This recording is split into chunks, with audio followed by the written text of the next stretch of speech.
हमारे ऐसे कोई सुकृत नहीं हुए जिससे हमें मानव देह श्री वृंदावन धाम का दर्शन, रज में बैठना, भगवद वार्ता कथन श्रवण करना और लक्ष्य बना लेना भगवत प्राप्ति।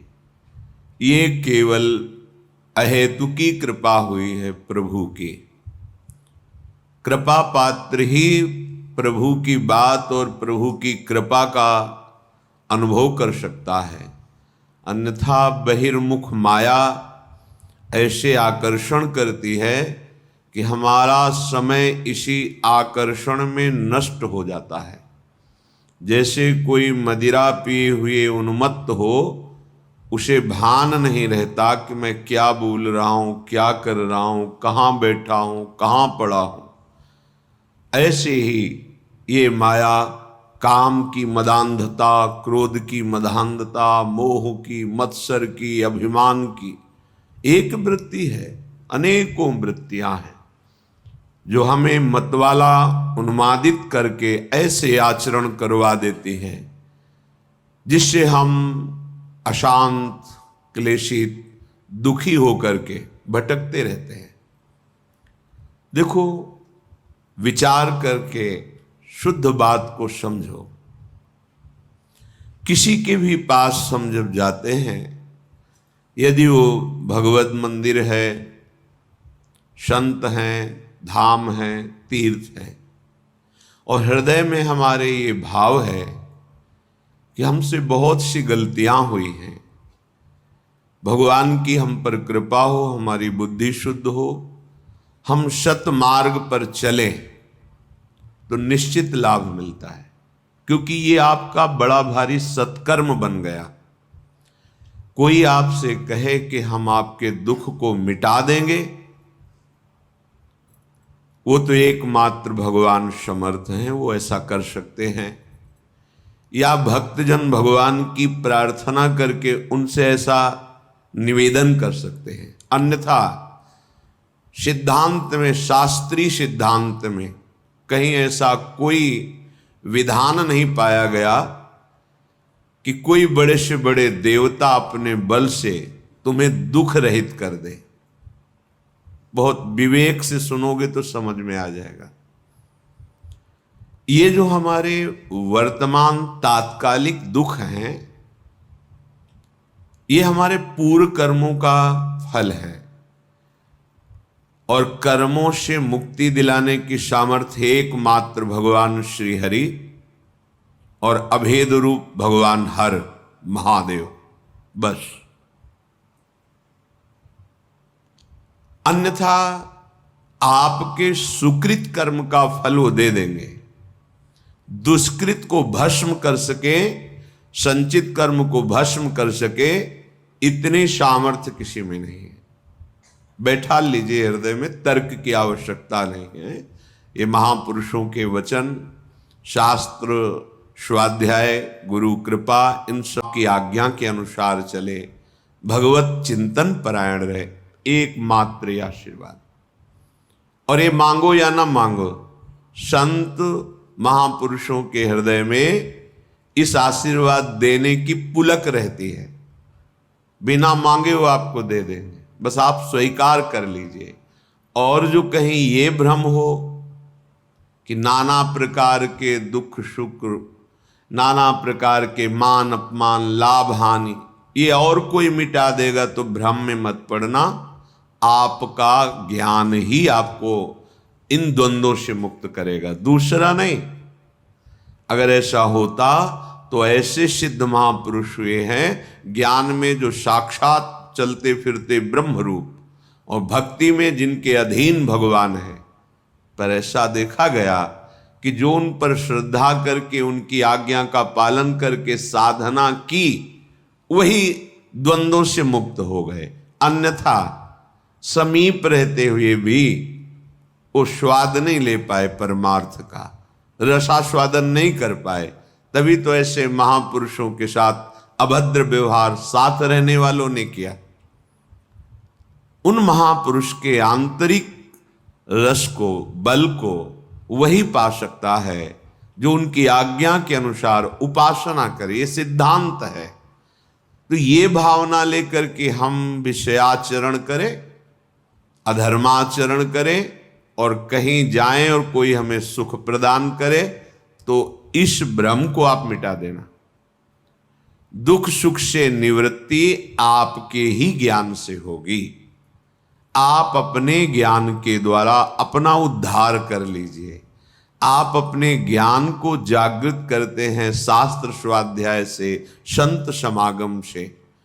अगर आप अपने ज्ञान को ढके रखेंगे और अज्ञान की वृत्तियां बढ़ाएंगे तो देखो, सर्व ज्ञान समुद्र भगवान हृदय में बैठे, फिर भी आप शोकित हैं, दुखी हैं, परेशान हैं। बात को समझिए, कहीं कोई दूसरा उपाय नहीं है।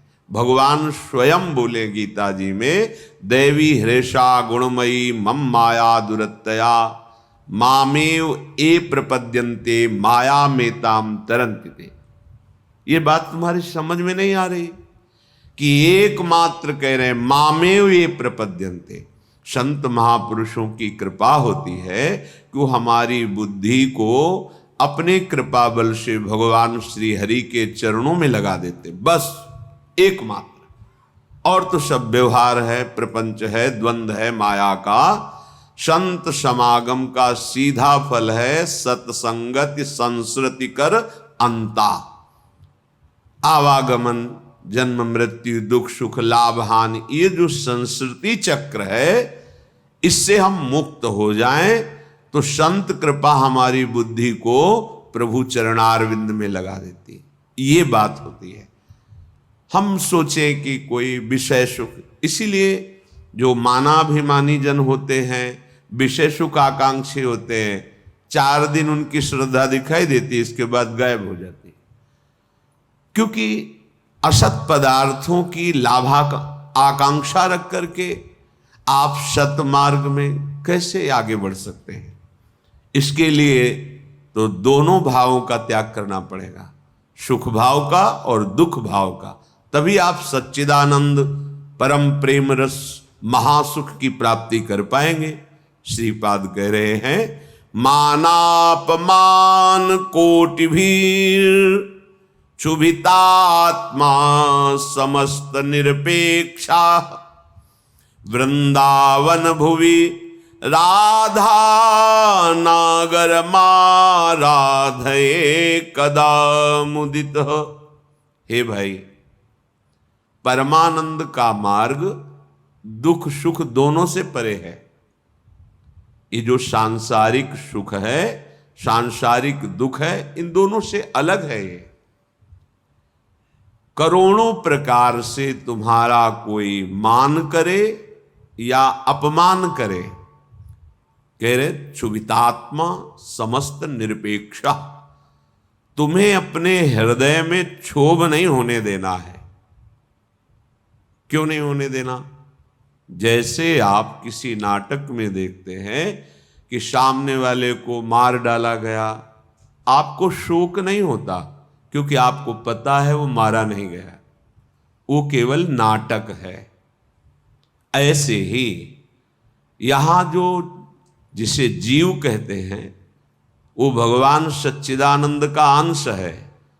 उसे कोई ब्रह्मास्त्र दिव्यास्त्र भी छेद नहीं सकता, मार नहीं सकता। ये मरने का नाटक है, शरीर छोड़ना, जिसे लौकिक भाषा में कहते हो मर गया। कुछ नहीं मरा।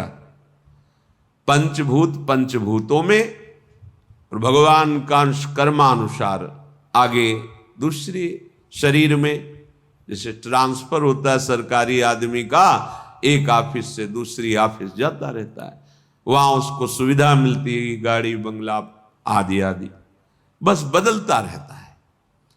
अगर कृपा करें और ये बदलाव और आगे बढ़ाना बंद करके अपने चरणों के पास रख लें तो हम परम सुखी हो जाएं।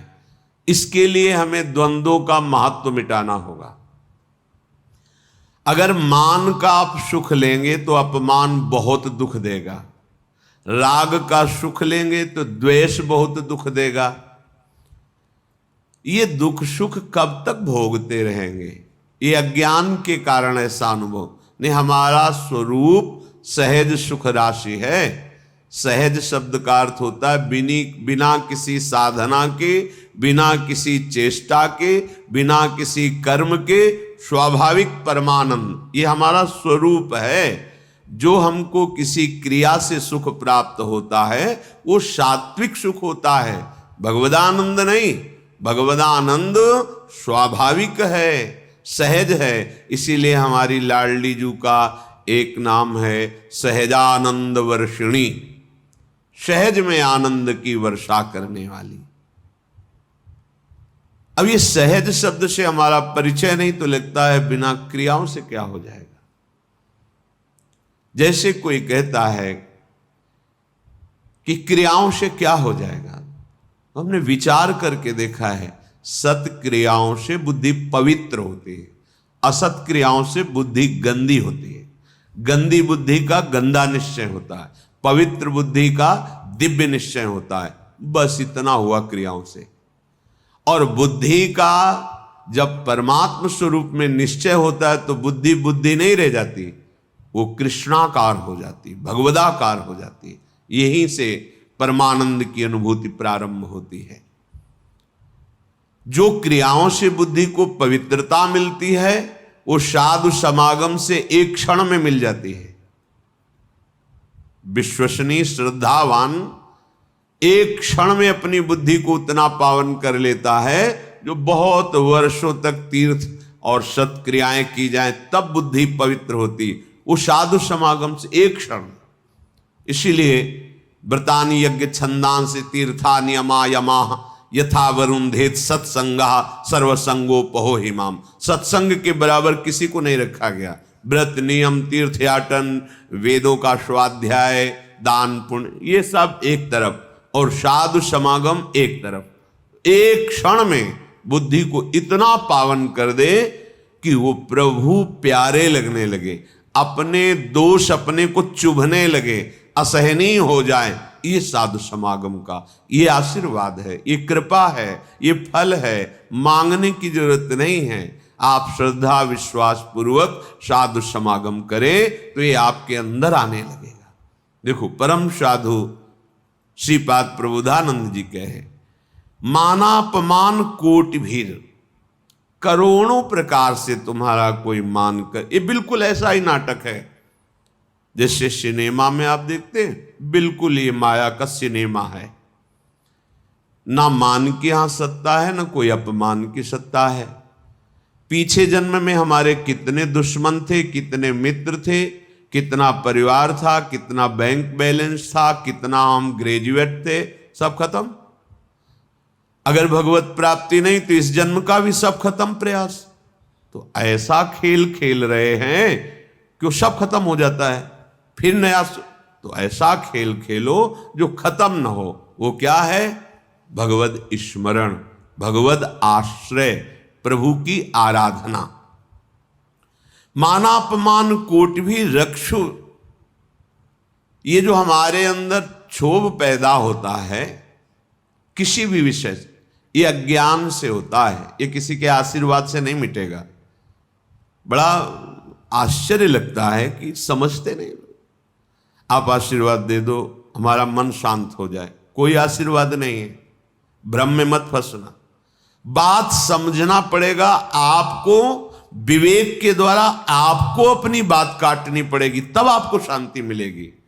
तात्कालिक शांति, जैसे कोई बहुत थका हुआ पथिक आया, वातानुकूलित कक्ष में बैठ गया तो उसको तात्कालिक शांति मिलती, लेकिन स्थायी नहीं।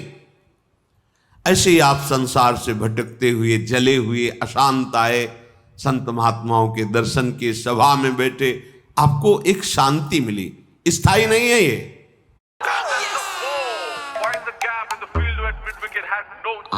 मैं 301 बी ब्लॉक। स्थायी तब होगी जब उनकी बात मानकर आप अपनी बुद्धि को उस मार्ग में चलाएंगे। ये प्रभाव तात्कालिक है। आपको ये जो आनंद की अनुभूति, एक शांति, एक विशेषता, ये प्रभाव है यहां का। लेकिन ये प्रभाव स्थायी बना रहे असंभव। क्योंकि त्रिगुणों का चक्र चलता रहता है, सतोगुण, रजोगुण, तमोगुण, ये हृदय में चलता रहता है। जब तक आप उपासना के द्वारा त्रिगुणातीत नहीं हो जाते, तब तक ये प्रभाव स्थायी मत मानना। आंसू आ सकते हैं, रोमांच हो सकता है, तो प्रेम लक्षणा भक्ति थोड़ी हो सकती है।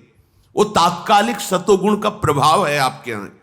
ऐसे वायुमंडल में बैठे हैं कि आपको भागवती का आनंद की अनुभूति होगी।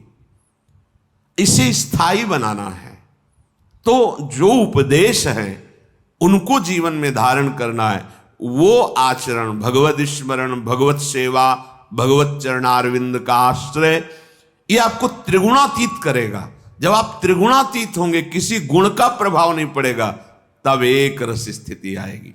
फिर ये प्रभाव आप विषयी पुरुषों के बीच में बैठ करके भी स्वाद लेंगे इसी आनंद का। आप 1 महीने सत्संग सुन रहे, आपका मन विषयों का त्याग करता चला जा रहा है, प्रभाव पड़ रहा है। ये विश्वसनीय नहीं है, बात समझ लेना। जहां कुसंग हुआ तहां ऐसे करेगा हाथी का स्नान जैसा। अरे बहुत, एक बार गिरे गया, वो वहीं ले जाएगा। पूरे जीवन सतमार्ग का सावधानी पूर्वक अनुसरण, तब जाके द्वंद्वातीत स्थिति आती है, माया पर विजय प्राप्त करता है। ये जो क्षोभ होता है, किसी भी कोई बोल दिया, कटु बोल दिया, निंदा कर दी, उपहास कर दिया, हृदय में दुख पहुंचा, ये साधना की बहुत बड़ी कमजोर स्थिति है। एक बार एक महापुरुष गंगा के उनके पास, तो उन्होंने कहा कि भेष रंगा के, सीधे साधे गांव की भाषा, भेष रंगा के व्यवस्था की चक्कर में अगर पड़ेगा साधु, बुजुर्ग महापुरुष थे, तो फिर साधुता ही क्या हुई। जब हमारा कोई अपमान करे, कोई गाली दे, कोई निंदा करे, हमारे हृदय में उसका फर्क ना पड़े। जैसे हम नाटक में देखते हैं, तो देख रहे हैं लेकिन पता है झूठा है, असत्य है। ऐसे ही ये नहीं कि भान नहीं हो रहा, भान हो रहा है कि गाली दे रहा है, ये अपमान का, पर उसका अस्तित्व तो नहीं है, वो असत्य वार्ता है, उसकी कोई सत्ता नहीं। जिसकी सत्ता नहीं, उसको जब हम सत्ता देते हैं तो हमारा हृदय दुखी हो जाता है। कह रहे क्षुभितात्मा समस्त निरपेक्षा, इसलिए इन समस्त द्वंद्वों से निरपेक्ष होना है। कैसे? बोले इसी मृत्यु लोक में बहुत सुंदर करुणा करके प्रभु ने उपाय रखा है। क्या? वृंदावन भूमि, वृंदावन भूमि में आओ, दर्शन करो। यहां बहुत सामर्थ्य है हृदय के परिवर्तन करने की, अलौकिक दिव्यता है। राधा नागर माराधे कदा मुदिता, किशोरी और किशोर जी की आराधना में तुम ऐसे आनंद को प्राप्त होगे कि ये कोई भी मान अपमान, दुख सुख, जन्म मृत्यु, ये तुम्हें व्यापेंगे नहीं। आओ वृंदावन का आश्रय लो, वृंदावन के रसिकों का संग करो, तो राधा नागर की आराधना बनने लगेगी। कैसे? शरीरम श्री वृंदावन भुवि सदा स्थापय, मनः सदा पार्श्वे वृंदावन रसिकयोर न्यस्य भजने, वचस्तत्केलीना मनवरत गाने रमयत, कथा पीयूषादौ श्रवण युगलम प्रीति विकलम। शरीर को सदा सत्संग में रखो। अगर हमारा शरीर सत्संग में रहेगा तो मन प्रेम रस में भीनने के लायक बन जाएगा। तन ही राख सत्संग में, मन ही प्रेम रस भेयो। सुख चाहत हरिवंश हित, तो कृष्ण कल्प तरु सेयो। प्रायः सिद्धांत को थोड़ा ऐसे घुमा के कहा जाता है कि तन को संसार में मत रखो, तन के द्वारा नाना प्रकार के कर्म करो और मन रखो प्रभु में। यह सिद्ध पुरुष का लक्षण है, साधक का नहीं। यह सिद्ध पुरुष का लक्षण, जिसका मन भगवदाकार है तो विषय प्रपंच संसार के कार्य करता हुआ भी वो ज्यों जल में कमल का फूल रहे, निरपेक्ष रहता है। पर साधक, नवीन मार्ग का पथिक, सत्संग की आवश्यकता है। सत्संग, सत्संग क्या है? नाम सत, रूप सत, धाम सत, लीला सत, उनके प्रेमी जनों के वचन सत। इस पे हैं आप, तो सत्संग में हैं आप। धाम का चिंतन चल रहा है, प्रभु के नाम का जप चल रहा है, रूप का ध्यान चल रहा है, लीला गुण का कथन श्रवण कर रहे हो। कथा पीयूषादौ श्रवण युगलम, अपने दोनों कानों से युगल चंद श्यामा श्याम की कथा, गुण लीला चरित्र, इनका हम पान कर रहे हैं। ये देह वृंदावन रज से युक्त है, वृंदावन का आश्रय है, तो स्थापय मना सदा पार्श्वे, हमारा मन सदैव प्रियालाल के पार्श्व में, समीप में विराजमान रहेगा। मन ही प्रेम रस भयो। देखो, साधक की ऐसी स्थिति नहीं होती कि वो विषय सानिध्य में मन को प्रभु में रख सके। ये विषय का स्वभाव होता प्रमथनशील, व्याकुल करके, उन्माद पैदा करके मन और इंद्रियों को अधीन करता है। विषय पहले, फिर जब मन ही अधीन हुआ तभी तो क्रिया में उतरा। लेकिन सिद्ध पुरुष की ऐसी स्थिति नहीं होती। एक बार विदेहराज जनक से किसी महात्मा ने पूछा कि आप तो पूरा राजकाज संभालते हैं, पूरा रजोगुण का वैभव है, राजसी वैभव, आप विदेह कहे जाते हैं, कैसे विदेह? उन्होंने कहा कि ठीक, किसी समय बताएंगे, अभी तो अंदर से नहीं आ रही प्रेरणा, बताएंगे। क्या जनक जी उसी समय नहीं बता सकते? बता सकते थे, पर जब उससे प्रमाण के सहित तब पता चलता है।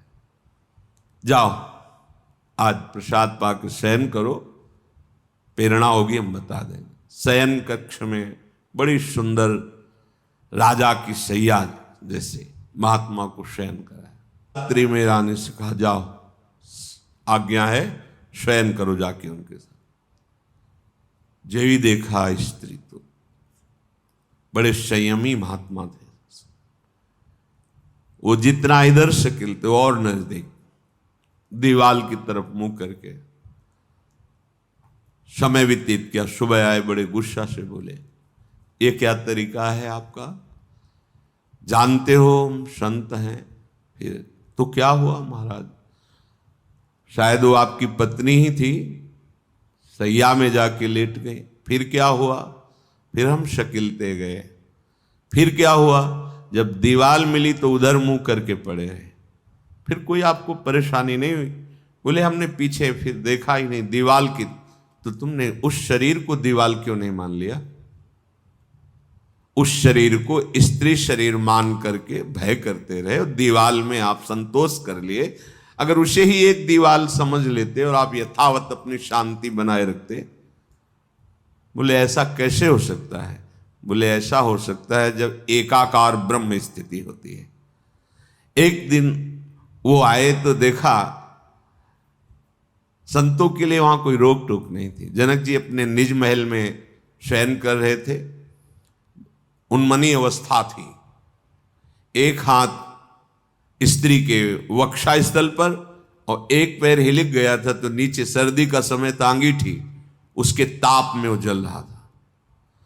दौड़ के गए, चरण हटाया, कहा महाराज वास्तविक उनको होश नहीं था।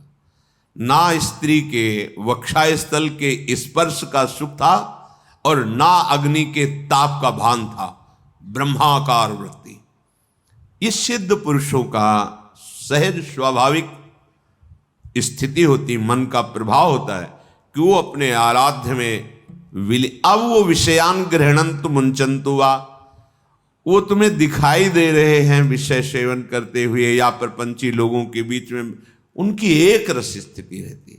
पर साधक को, उपासक को मन को प्रभु में स्थापित करना है, क्योंकि वो विषयों में, तो इससे सावधान होकर सत्संग करना है। केवल वार्ता ही सत्संग नहीं कहलाती, इसका मनन करके आचरण में उतारना।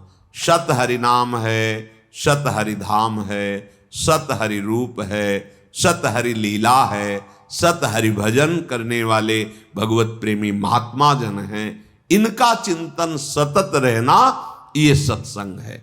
तो सतत तभी रह सकता है जब तन ही राख सत्संग में, तन को अधिक से अधिक सत्संग में रखा जाए। ऐसे मित्र हों, ऐसे कुसंगी भोग हों, ऐसे कुसंगी दृश्य हों, कुसंगी वार्ता हो, फिर आप सोचो हम मन प्रभु में लगा ले, तो समझ में ही नहीं आएगी ये बात। इसीलिए कह रहे शरीरम श्री वृंदावन भुवि सदा स्थापे, तो मनः सदा पार्श्वे वृंदावन रसिकयोर न्यस्य भजने। जो रसिक महापुरुष युगल सरकार के भजन रस में डूबे हुए हैं, मन उस रस में पहुंचने लगेगा। जब आप रसिकों का संग करोगे, वृंदावन की रज लगाओगे, वचस तत्केली नाम नवरत गाने रमय तत्, वाणी का नियम बना लो कि हम अपनी जबान से किसी की निंदा नहीं करेंगे, प्रपंच की वार्ता नहीं करेंगे, आवश्यक बात बोल करके फिर नाम जप करेंगे या वाणी। अगर बात आपको समझ में आ जाए तो ये जो श्रीमद् चतुराशी जी है, इसके जो पद हैं, पहली बात तो तुम्हारा कोई भाव न बने, कोई श्रद्धा न बने, और अगर एक बार 84 जी का पाठ 24 घंटे में कर लेते हैं, 45 मिनट लगेंगे रफ्तार से करने में, थोड़ा आराम से गाएंगे तो 1 घंटा, और अपने लोग जैसे मस्ती से गाते हुए परिक्रमा लगाते तो 1.25 घंटे में पूरा से आराम। एक 84 जी का पाठ करने वाला कभी 84 लाख योनियों में नहीं जा सकता। ये उन महापुरुषों के वचन हैं जिनके अधीन प्रियालाल है। छुट्टी 84 भ्रमंते निर्खय जुगल किशोर, कम से कम 84 लाख योनियों के दुख से तो आप मुक्त होना चाहते, नहीं प्रिया प्रीतम को देखना चाहते, नहीं सेवा चाहते, तो दुख से तो निकलना चाहते। वाणी जी अमोघ है, गुरु कृपा से ही बात समझ में आती है। अगर चतुराशी जी के किसी भी पद को आप कंठस्थ कर ले, कोई एक पद, और उसी को 100 बार 200 बार अंदर अंदर गुनगुनाइए, फिर आप देखिए कैसे आपका हृदय निर्मल होता है, कितनी जल्दी आपके अंदर भागवतिक सद्गुण आते हैं। तो आप कीजिए, घंटों चलते हुए प्रपंच की वार्ता कर लेंगे, पद नहीं गुनगुनाएंगे। व्यर्थ में बैठे मन कल्पना में घूम रहा है, उसको डांट करके नाम में नहीं लगाएंगे। देखो, अगर सुख प्राप्त करना, इसीलिए हम प्रायः आपसे प्रार्थना करते रहते हैं कि ये आशीर्वाद, ये कोई कृपा या कोई पदार्थ दे दे, इस भ्रम में मत रहना।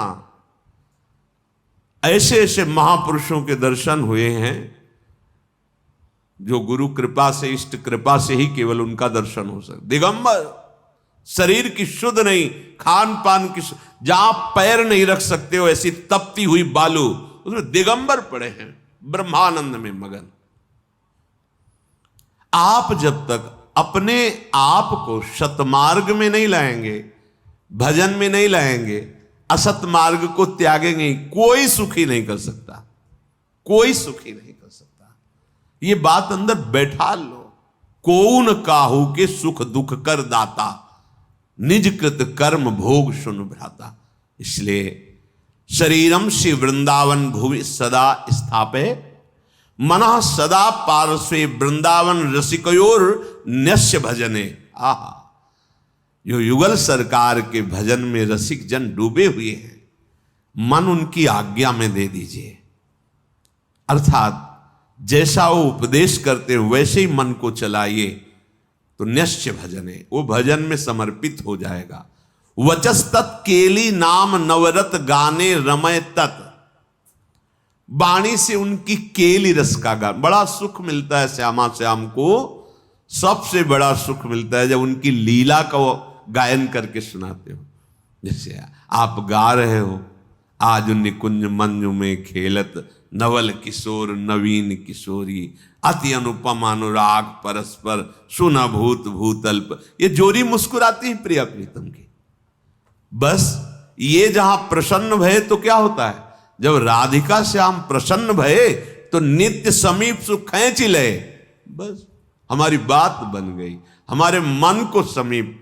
तो किशोरी मात मानम किमेश कुमारी नुकले, श्री लाडली जी के समीप उनकी सेवा की भावना और भाव देह दोनों प्राप्त हो जाता है। जब लाडली जी घसीट लेती है तो सेवा की भावना और सेवा जिससे संपादित होती वो देह, जो सेवा संपादन की देह है वो सच्चिदानंद है, पार्थिव देह नहीं, जन्म मरण वाला मलमूत्र बनाने वाला शरीर नहीं, चिदानंद देह। तब वो देख पाता है जो यहां श्रीपाद के सदा पार्श्वे, वो देख पाता है अपनी प्राणेश्वरी स्वामिनी के पार्श्व में विराजमान। कैसा अद्भुत सुख, पर वचन का अनुभव होना चाहिए, तभी मानना हृदय निर्मल हो। एक पद को 100 बार गा रहे तो हर बार आपको नया रस मिल रहा है। नाम जब के हर बार नया सुख मिल रहा है नाम से, राधा राधा राधा, हर बार एक नया अनुराग पैदा हो रहा है नाम के प्रति, नई आसक्ति पैदा हो रही है। कथा पीयूषादौ श्रवण युगल प्रीति विकलम, जब आप प्यारे जू की रूप माधुरी, गुण माधुरी, लीला माधुरी सुनेंगे तो कह रहे प्रीति विकलम, निश्चित ऐसे प्रेम विह्वल कर देने वाली वृत्ति पैदा होगी।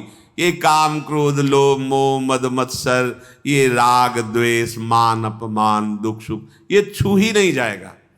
आप इतनी ऊंचाई पर होंगे आपके हृदय की भूमिका कि आपका स्पर्श नहीं कर सकते हैं। ये हुआ आशीर्वाद, ये हुआ संत समागम, ये हुआ मनुष्य जीवन का परम लाभ। इसलिए धैर्य पूर्वक चलो, ये आशा मत करो कि तुम्हें कोई महान भक्त कहे, महान संत कहे तो तुम संत हो, तुम्हारा भजन सार्थक।